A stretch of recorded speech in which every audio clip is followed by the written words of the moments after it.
ABC Radio Central Coast, it's always great to be able to promote the arts here on the coast. And we have a fabulous new theatre company, hot off the success of their first ever production. They're back in production with another play. It's called 12 Angry Men. It's a famous piece of drama. And we do have the director, Gavin Critchley, here, and founder of the theatre company. Good morning, Gavin. Hello, Scotty. And one of the actors, Richard Larson. G'day, Richard. Good morning, Scott. Great to have you here. Wow, this is a fascinating piece of drama, and really gritty drama too. Some wonderful dialogue in this one. Gavin, I can see why you picked it. Yeah, absolutely. Well written, and it just sort of comes off the page, and it's full of a lot of history too. It's set in the 1950s. So a lot of history certainly about the justice system and juries and I see a few parallels to Kill a Mockingbird and great works like that in some ways. Oh, yes, and there's a lot of parallels with what's going on in the world today with minorities and our fear of, the things that are going on and terrorism. That two-tiered system, Richard, of justice where if you can afford it, if you're, O.J. Simpson, you get off, but if you're a poor black man, you don't get off, sort of thing. It's interesting that you mentioned that because that does come out in the case as part of the deliberations. But also, if you read the actual script, there is a lot of othering. We talk about this defendant as one of them. It never mentions the ethnicity. So it could be black, could be Hispanic. He could be a poor white trash. We don't really know. He's just one of them. So it's deliberately left open? Absolutely. I think it's very well done in that regard. Certainly in this case, I think the idea is that we have 12 white men and then an ethnic person of some kind.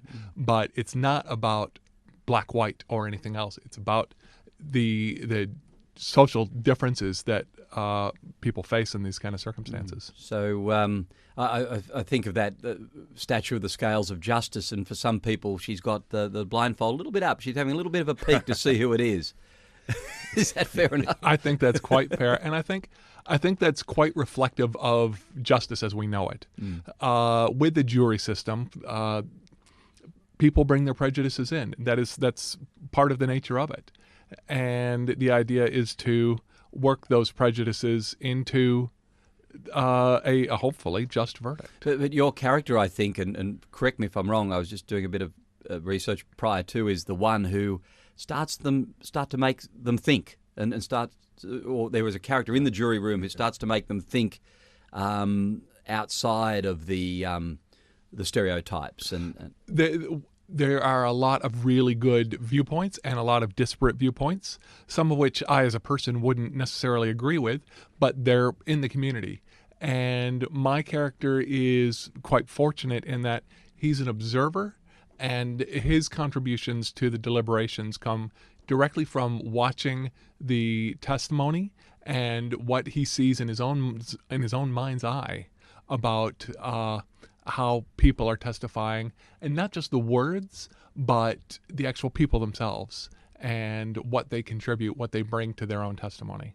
I know a few of the people you've involved. They're very good actors, but I wouldn't call them angry. I guess that's why they're actors. Yeah, well, they got to be angry, Yeah, they sort of probably laugh more, don't they, Richard? But, in real life. Yeah. I mean, it's all pretty entertaining during rehearsals, but at the right time, we get red in the face. There's shouting and stomping and slamming around, and everyone gets good and angry. And tell us about your acting, Richard. How did you fall in love with the stage? I haven't fallen in love with the stage. I've never acted before. Really? That's correct. This is it. This is the debut. But, well, barring my famous stage performance as Charlie Brown in year one. Where was that? That was in my elementary school in Detroit. Right. And I was the titular role in You're a Good Man, Charlie Brown. And how old were you? I would have been about 7 years old. Wow. Yeah. Well, big comeback. Detroit, boy, that you read a lot about that town of seeing better days, the 8 Mile and all of that. That's absolutely right. And without getting too much into it, I actually, while I was in the process of moving to Australia, I was summoned for jury duty in Detroit for a wrongful death case. Wow. And that was really, really intense. And you sat on that jury? I sat on that jury. And tell us a bit about the case, can you? I can. It was also very apropos of the times. When was this? This was in '96, and it was a black police officer who had been in his late 20s, career cop. He was on trial for shooting an unarmed boy in the back, and the case was basically he had done it. What was the scenario? The police officer pulled up behind a parked car, got out, and then the events at that point are a little in dispute. But eventually the police officer fired through the back of the vehicle and shot the unarmed boy in the back, killing him. Oh, tragedy. It was, and it was a very, very intense case. Did it stir up race violence? Or? Not so much because it was black on black, but it was police on unarmed teen, and that was a big deal. And here, this particular police officer was multiple times decorated. He was a hero. So he made a tragic mistake. He made a tragic mistake, and the case actually hinged on not the facts of what he had done, but that he had been put into a terrible situation. And because he was such a good career officer, they put him into worse and worse and worse situations with less and less and less support. He kept rising to the level of his own ability until he was basically operating 24/7 with PTSD. Did it wreck his life? It wrecked his life, ruined the family, obviously, of the boy who was shot. No winners there. It hurt the city terribly. What was the outcome? What was the outcome? The outcome was a settlement. We never went to verdict, and I had the. How old was the boy, Richard? 16. Ah, tragic. Yeah. Yes, and the judge at the time made the case. He said that the number one purpose of a jury is not to reach a. Actually, it was a she. She said the number one purpose of the jury is not to reach a verdict, but is to force the parties to come to a reasonable decision. Because it was this tragic mistake. That's right. That's right. There was no way that anyone was winning out of this. No. And how many on that jury was it? There was 12. 12? 12, and it was a mix of men and women. And different races? And different races, different ages. I was only in my 20s at the time. And yeah, we went through three days of trial with diagrams and models and reenactments, everything you could ask for, and it was intense. I was relieved we didn't have to find a verdict. Yeah, because I don't know how I would have gone. That's great. Yeah. Oh well, and it's traumatic for the jurors, isn't it? Absolutely. Well, you've lived the real life drama. Yes. I don't think there was too much pounding on tables in that one. No. Well, the story of how Richard came to us was what's the story there, a Gavin? story in itself. Well, we put out the audition notice before April, certainly before April, and we got a little article in the paper. And we just thought, oh, well, we might gather some people, because getting 12 men on the Central Coast, actors, is no mean feat. And I got a call. It was an email from Richard. And he said, I'd really like to be involved in this. So it's a great play. I've loved it for a long time, and I'm really sort of passionate about it. But I'm confined to a wheelchair.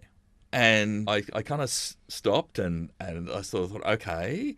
And the pragmatist in me came out. And I thought, okay, well, the set and all these sort of issues about being able to sort of get this happening. And of course, there was no part written for anybody in a wheelchair in the play. But Richard was so passionate about it. I thought, well, he should at least come down and read. And you just wanted to be part of it, didn't you? Just never stopped old Ironsides from getting into the courtroom, did it, Richard? Yeah. So Richard came down to read at the auditions, and quite honestly, the best reader for Juror 9. It was just amazing. You won the role. Originally written for a very old man with a walking stick and what have you. And so a lot of it just sort of translated. Do you have any idea of how much work's involved, though? It's really intense, isn't it? It is. It really, really is. And the things I thought would be difficult are not actually that difficult. And the things, of course, I wasn't even aware of are what I'm struggling with. I mean, the obvious thing is learn your lines. And I'm doing that all right because I don't have too many lines. But things like cues and what do you do when you're not talking, all of these things that are important. Thank goodness you're with some really experienced actors, because they know their stuff, don't they? Absolutely. And it builds my confidence to see, obviously to see them succeed, but also to see them stumble a little bit. It's like, well, it's not only me. But all these different characters create a whole new feel for the play. Every time it's done, the characters, the personalities of the actors, inhabit the characters, and all of a sudden you've got almost a whole new play. Sounds like a great night at the theatre. Yeah, absolutely. I mean, when we started, everyone had seen the 57, 12 Angry Men. And so we had Juror 8 being Henry Fonda. We had me being an old man. We had all these people who were doing the archetypes. Yeah. But now, as Gavin said, we each inhabit our roles. They're all very different from what you would have seen in the movie. But it's still very respectful of what's going on in the play. Great. It's got a good run, 14th to the 22nd of July at the Don Craig Room. Yep. People can get tickets at the Laycock Street booking office, 43-233-233, the only number I ever remember. And Gavin, good luck with it. Yeah, thank you. Wonderful that the Gosford Theatre Company is out there making great drama. Thanks for your time. Thank you. And Richard Larson, thanks so much for coming in. Thank you so much.